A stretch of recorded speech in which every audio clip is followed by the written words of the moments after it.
কলকাতা টিভির সাংবাদিক সুচন্দ্রিমা কি বলছে আপনারা দেখুন। 25শে জুন মাঝরাতে জরুরি অবস্থা জারি হয়েছিল। দেশের মানুষ সাত সকালে উঠে জানতে পেরেছিলেন। তার আগে ঘুম ভাঙিয়ে গ্রেফতার করা হয়েছে দেশের সেই সব নেতাদের যারা ইন্দিরা গান্ধীর বিরোধিতা করছিলেন। তার বহু পরে কংগ্রেস দল নেত্রী ইন্দিরা গান্ধী নিজে ভুল স্বীকার করেছেন। কিন্তু 25-26 জুন মানুষের মাথায় আছে। এবারে সেই 25-26 জুন সংসদে স্পিকার পদের নির্বাচন হবে এবং তা নিয়ে দেশের রাজনৈতিক মহল সরগরম। কি সরকারি পক্ষ বিজেপি বা তেলেগু দেশম, জেডিইউ, এলজেপি বা উল্টো দিকে কংগ্রেস থেকে সমাজবাদী দল থেকে তৃণমূল, ডিএমকে, এই সব দলের নেতারা ঘুঁটি সাজাচ্ছেন, কারণ এই লড়াই খুব গুরুত্বপূর্ণ।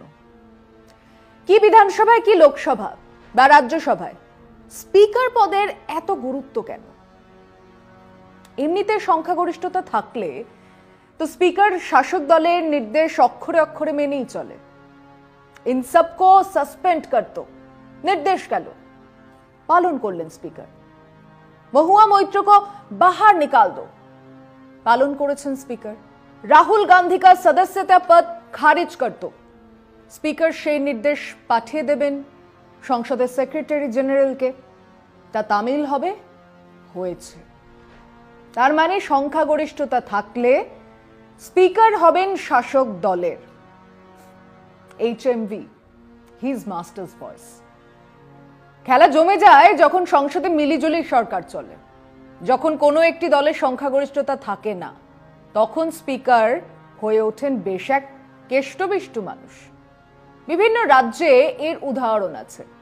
এমনকি সংসদেও স্পিকারের কারণে সরকার টিকে গেছে বা পড়ে গেছে, তারও উদাহরণ আছে। ধরুন অটল বিহারী বাজপেয়ীর 13 মাসের সরকারের কথা। সরকার চলছিল এই তেলেগু দেশম আর ডিএমকে সমর্থনে। ডিএমকে তার সমর্থন তুলে নেয়। সরকার সংখ্যালঘু হয়েছে মনে করেই অনাস্থা প্রস্তাব আনেন বিরোধীরা। কিন্তু হিসেব চলছে এবং বোঝা যাচ্ছে যে খুব কম, সম্ভবত 1 কি 2 সাংসদের ভোটে সরকার টিকবে বা পড়ে যাবে। এই সময় কংগ্রেসের গিরিধর গোমাঙ্গ, যিনি খোল বাজিয়ে গান করতেন, তিনি এমপি ছিলেন, কিন্তু তাকে ওড়িশার দলের মধ্যে ঝগড়া সামাল দিতেই ওড়িশার মুখ্যমন্ত্রী করা হয়। কিন্তু উনি তখনও এমপি। এটা সম্ভব। 6 মাসের মধ্যে ওনাকে একটা বিধানসভা থেকে জিতে আসতে হবে। তারপর তিনি সংসদ সদস্য পদের থেকে পদত্যাগ করবেন। এই ছিল হিসেব। কিন্তু তিনি তখনও সাংসদ, কাজে কংগ্রেস জানালো তিনি ভোট দিতে আসবেন। কে ফাইনাল সিদ্ধান্ত নেবেন? স্পিকার। স্পিকার কে ছিলেন? স্পিকার ছিলেন তেলেগু দেশমের জি বালাযোগী। তিনি সেক্রেটারি জেনারেলের কাছে আইনি সাহায্য চাইলেন। তৎকালীন সেক্রেটারি জেনারেল এস গোপালন তাঁর পরামর্শ দিলেন। সেই পরামর্শ শুনে স্পিকার বালযোগী জানালেন, হ্যাঁ, গিরিধর গোমাঙ্গ ভোট দিতে পারেন। ওই একটা ভোটে সরকার পড়ে গেল। ওনার জায়গাতে যদি বিজেপির স্পিকার হতো, সরকার পড়তো না, কারণ উনি গিরিধর গোমাঙ্গকে ভোটটাই দেবার অনুমতি দিতেন না। আসছে বিরতি নিয়ে, সঙ্গে থাকুন। আবার এই স্পিকার পদ নিয়ে প্রচুর আলোচনা হয়েছে ইউপিএ 1 সরকারের সময়। সম্মিলিত বিরোধী মানে বিপ্লবী সিপিআইএম এবং বিজেপি যৌথভাবেই সরকার ফেলে দিতে চায়। ছাগল ঘোড়ার মতো সাংসদের দাম চড়ছে। সংসদেও সেই টাকা দেখানো হলো। স্পিকার ছিলেন সোমনাথ চ্যাটার্জি। তিনি না শুনলেন দলের কথা, না বিরোধী সাংসদদের দেখানো ওই টাকার বস্তা। তিনি ভোটাভুটি করালেন। কংগ্রেসের নেতৃত্বে ইউপিএ সরকার টিকে গেল। সেদিন সরকার পড়ে গেলে 2014 পর্যন্ত অপেক্ষা করতে হতো না বিজেপিকে। 2009-এই এই বিজেপির সরকার হতো। এই কারণেই স্পিকার পদ অত্যন্ত গুরুত্বপূর্ণ। আজ সেই প্রশ্নেই এসে দাঁড়িয়েছে সরকার তৈরির বিষয়টা। মানে সরকার তো হবেই, কিন্তু স্পিকার কে হবে? বাইরের বিবৃতিতে কান দেবার কোনো কারণ আছে কি? নীতিশ কুমার বা চন্দ্রবাবু নাইডুর ডিগবাজি খাবার ইতিহাস কে জানে না? এই চন্দ্রবাবু নাইডু দেশের প্রত্যেক অবিজেপি অকংগ্রেসি মুখ্যমন্ত্রীদের নিয়ে এক ফেডারেল জোট তৈরি করার জন্য ঘুরে বেরিয়েছেন। এ রাজ্যেও এসেছেন, মমতার সঙ্গে দেখা করেছেন, এসব তো হয়েছে। উনি সিএ এনআরসি তীব্র বিরোধিতা করেছেন, সবাই জানে। মুসলমানদের জন্য সংরক্ষণ জানি মোদিজির সে বিখ্যাত মন্তব্য, আপনার দুটো গরুর একটা ওরা নিয়ে যাবে, মুসলমানদের জন্য সংরক্ষণ, আমার জান থাকতে হবে না। জান তো আছে, চেয়ার চলে যাবার ভয়ে তিনি চুপ করে আছেন। চন্দ্রবাবু নাইডু মুসলমানদের জন্য সংরক্ষণকে সমর্থন করেছেন, তার ইস্তেহারে সে কথা লেখা আছে। জেতার পরে ওনার ছেলে নারা লোকেশ এই সংরক্ষণের কথা বলেছেন।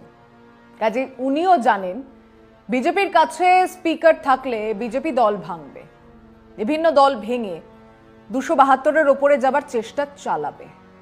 তাই স্পিকার পদের দিকে ওনার নজর আছে, নীতিশ কুমারেরও নজর আছে। ম্যানেজ হতে পারে না এমন কথা বলছি না, কিন্তু তার জন্য বিজেপিকে বেশ বড় দাম দিতে হবে। কি দাম? কত দাম? ক্রমশ প্রকাশ্য। কিন্তু আপাতত যে 2-3টে থিওরি দিল্লিতে ভাসছে তা হলো এক স্পেশাল প্যাকেজের বদলে দুই মুখ্যমন্ত্রী নাকি দিল্লির সরকারের দিকে এখনই তাকাতে চান না। রাজ্য গুছিয়ে সামলিয়ে বছর 3-4 পরে তাদের খেলা দেখাবেন। কিরকম স্পেশাল প্যাকেজ? সেরকম কিছু ঘোষণা করলে বাকি রাজ্যরা কি আঙুল চুষবে?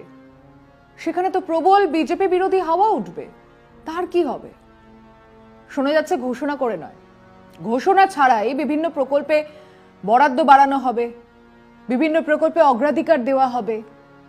কিন্তু তাও কি মানুষের চোখের আড়ালে করা সম্ভব? অন্যরকম কিছু হলে এই বাংলায় মমতা বন্দ্যোপাধ্যায় কি আঙুল তুলে দেখাবেন না? দেখুন, বলেছিলাম বাংলা বিপন্ন, আমরা তো আগেই বলেছিলাম মোদী সরকার বাংলাকে ভাতে মারতে চায় ইত্যাদি। এমনিতেই সে কথা মানুষ বিশ্বাস করে। এসব হলে তো বিরোধী শাসিত রাজ্যে নতুন ইস্যু হয়ে যাবে। আসছে বিরতি নিয়ে, সঙ্গে থাকুন। শোনা যাচ্ছে ডেপুটি স্পিকার পদ নাকি ছেড়ে দেবার শর্ত নিয়ে হাজির বিজেপি।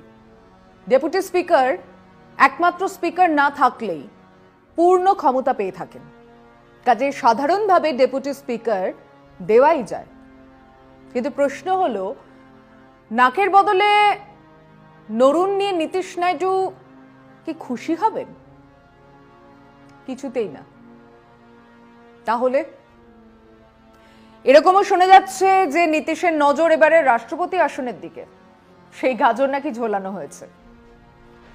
সমস্যা হলো, না আরএসএস এর মাথারা না বিজেপির নেতৃত্ব এই ব্যাপার মেনে নেবেন। তারা নীতিশ কুমারকে চেনেন, জানেন।